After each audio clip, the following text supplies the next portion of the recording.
ఈరోజు ప్రతిపక్షాలపైన బురజల్లడానికి ఈ పెన్షన్లు ఇవ్వకుండా చేశారు. నేను ఈరోజు మిమ్మల్ని ఒకటి అడుగుతున్నా, ఆలోచించమని. పెన్షన్స్ కూడా విజ్ఞప్తి చేస్తున్నా.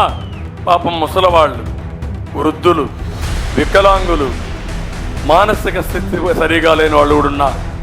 నేను అందుకే మానవతా కోణంతో 200 రూపాయల పింఛన్ని చరిత్రలో 2000 రూపాయలు చేసిన ఘనత తెలుగుదేశం పార్టీకే దక్కింది. ఆ రోజు మీరు ఒక్కసారి ఆలోచిస్తే అన్నా క్యాంటీన్ పెట్టాం. అన్నా క్యాంటీన్ పెట్టి 5 రూపాయలకే భోజనం.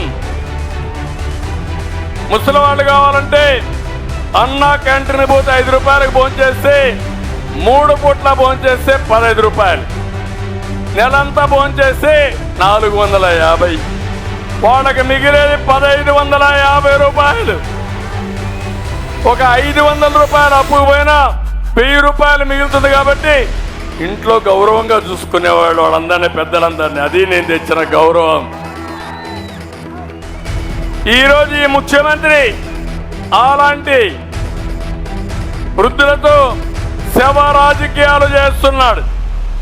ఇది దుర్మార్గమైన కార్యక్రమం. ప్రతి ఒక్కరూ, మీరందరూ కూడా దీన్ని ఎక్కడికక్కడ కండెమ్ చేయాల్సిన అవసరం ఉంది.